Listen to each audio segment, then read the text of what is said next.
I want my legacy to be the impact that I can have on young kids and the people in the state of Iowa.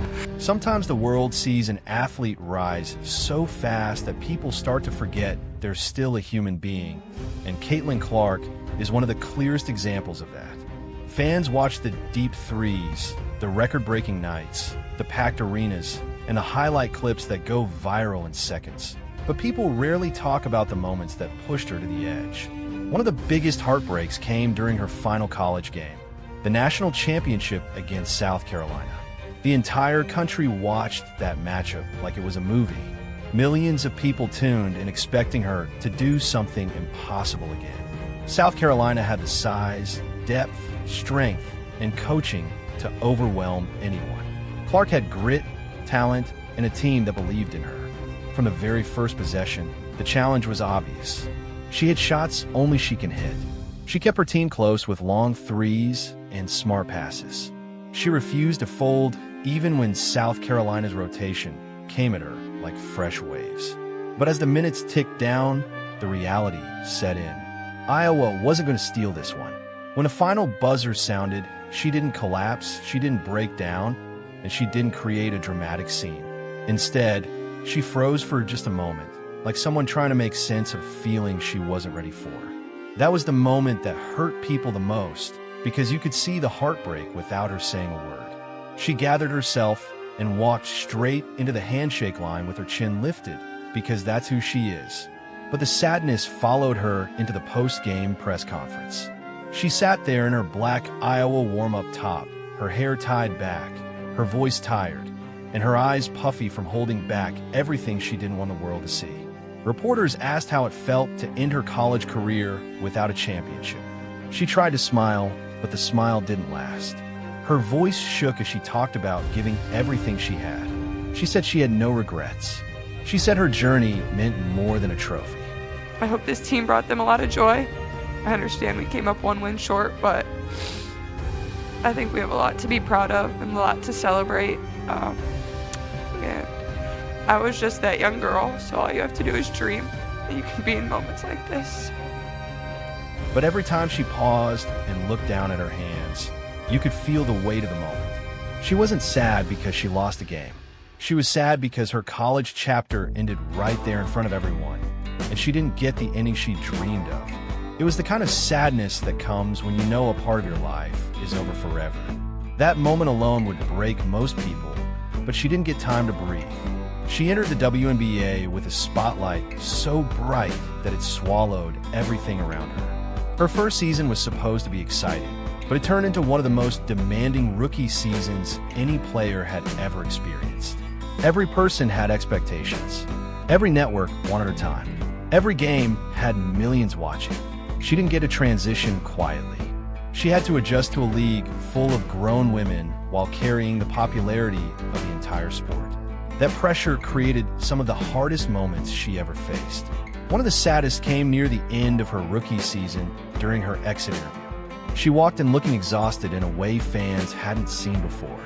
She still sat tall, but her voice was softer, more careful, like someone who had been pushing through pain every day for months. She talked about her injuries, especially her ankle issues. She talked about playing through soreness and fatigue.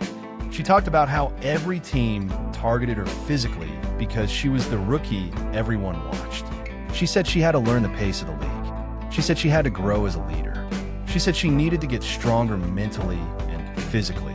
The replay, I look really soft. It wasn't that bad. It hurt, but it hurt. So sometimes you just need a second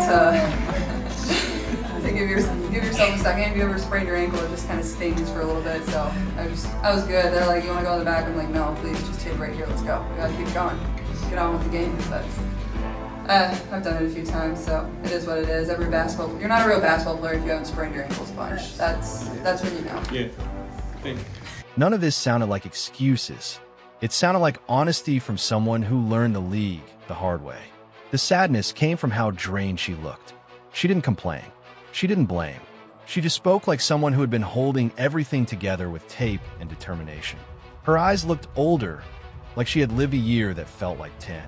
Another painful moment came during one of her mid-season injuries. That they can stop Caitlin and that they're the better team. Oh, Caitlin goes down and is grabbing at her left ankle. Oh no.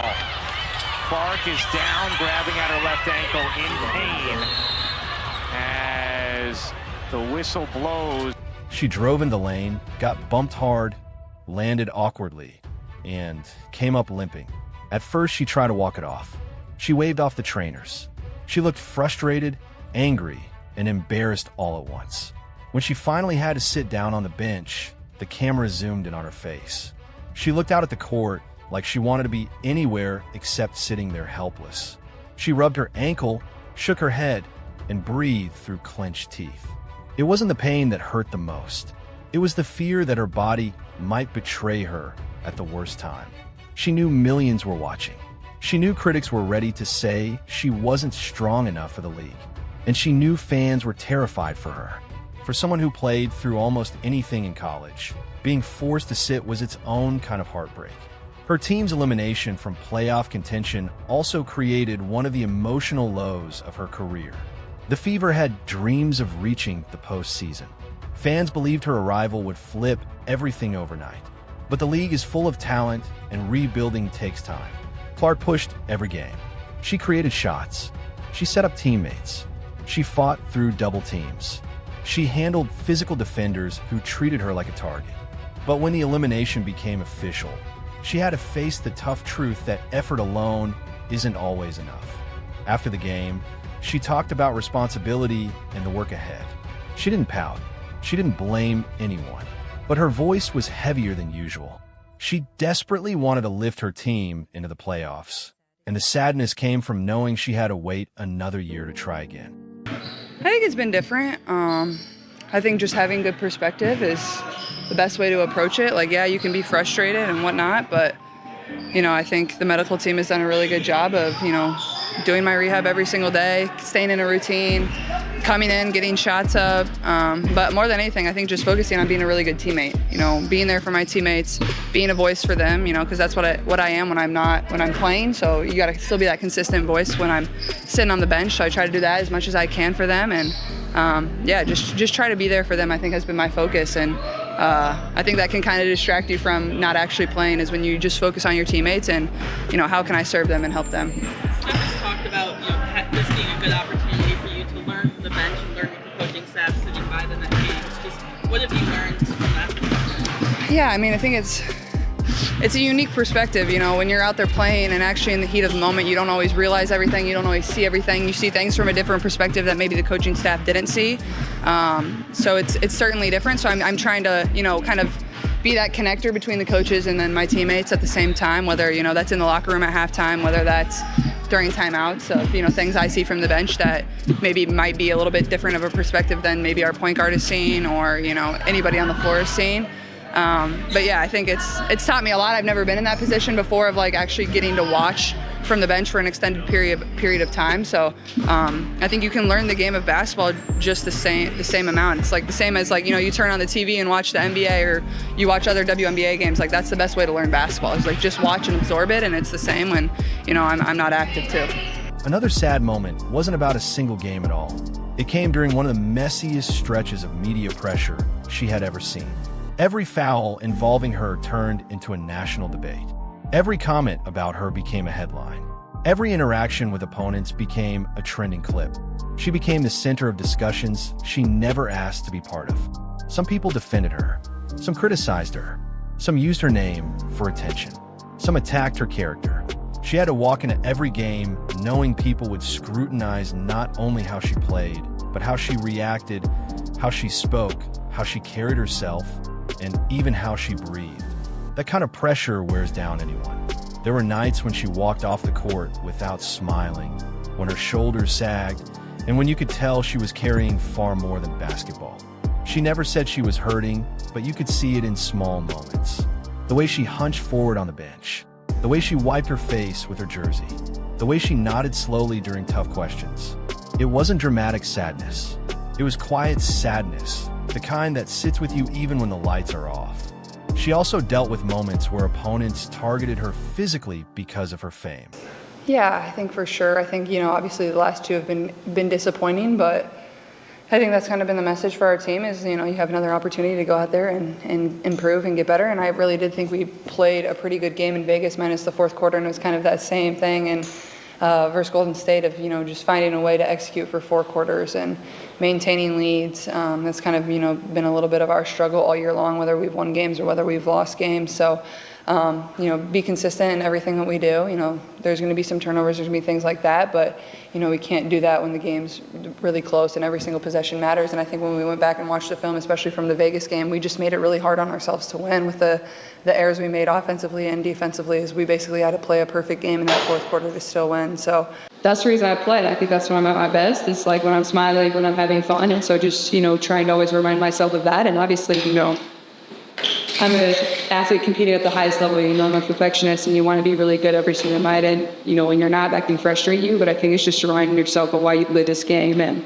how much fun we've had doing it over the course of, however many years it's been since you were a little kid. So I don't think that's changed at all. That's the reason I still play. One game showed this clearly. She took several hard hits, got knocked down multiple times, and kept getting back up. But after one especially tough sequence, the broadcast caught her sitting on the bench, rubbing her shoulder while her teammates tried to check on her. She didn't lash out. She didn't yell. She just stared straight ahead with a blank expression that said she was tired of being treated like a punching bag. That moment hurt fans because it showed a player who loved the game, but was being worn down by the part of the game that had nothing to do with basketball skill. What ties all these sad moments together is that none of them came from a lack of effort. They came from how much she gave. She cares deeply about her teammates. She cares about her coaches. She cares about fans. She cares about doing things the right way. And when you care that much, the lows hit harder.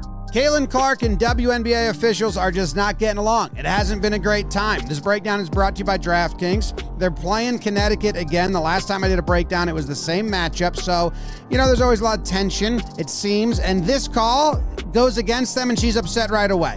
And this is the first part. This hasn't been in a lot of the videos that I've watched on this, but she's upset. She's like, I didn't touch it, okay? They don't go to a replay. So all we have is the game footage just zoomed in and slowed down. And it looks like, to me, Caitlin Clark's hand is on the other girl's wrist, not the ball, and the other girl hits it out. But who knows, because that's grainy. Anyway, just setting the stage, she was upset about that call and thinking he missed that one. Play resumes, Connecticut's got the ball, and it goes out of bounds. This time, easy call. That's Connecticut's ball. They inbounded again. This is all the same sequence. This is the next time they have the ball, put up a shot, rebound, bobble, touch. She says that way. Caitlin Clark doesn't argue. The other team, they're not into it. They're like, we're going to probably challenge that. So the whistle blows, and she says, we got the ball. What's and they're going to discuss it, and the ref comes in, and she says, you 100%. He says, 100%. Hey, you keep missing those. I didn't touch it last time. And he said, yeah, but come on now. I didn't touch it at all. And then he says something to her that makes her not happy. But those same moments also reveal her resilience. She got up every time she was knocked down. She answered every difficult question with honesty. She showed up ready to compete even when her body didn't want to. She learned from every mistake. She grew from every setback. She never used pressure as an excuse, even though she had every right to. People admire her for the deep threes and flashy assists, but the real story of Caitlin Clark is in these quiet, painful moments. The heartbreak after the national championship loss, the vulnerability in the exit interview after her rookie season, the frustration during her mid-season injury, the disappointment of missing the playoffs, the exhaustion from carrying expectations no rookie had ever faced. These moments show the human behind the superstar. They show the weight of living in a spotlight she never asked for, but handles with incredible strength. They show why so many people connect with her. Not because she's perfect, but because she keeps fighting even when things fall apart. Caitlin Clark's saddest moments don't weaken her story. They make it deeper, richer, and more real. They show where her toughness truly comes from. They show a competitor who refuses to give up. And they show a young woman growing into herself while the world watches every step. Her journey will have more highs and lows. But if these early moments tell us anything, it's that she has the heart to handle all of it. If you enjoyed this breakdown of Caitlin Clark's hardest moments and the lessons behind them, show some love to the channel. Hit the like button, drop a comment, hype the video, and make sure you subscribe so you don't miss the next deep dive. Your support keeps this channel going, and I appreciate every single one of you watching.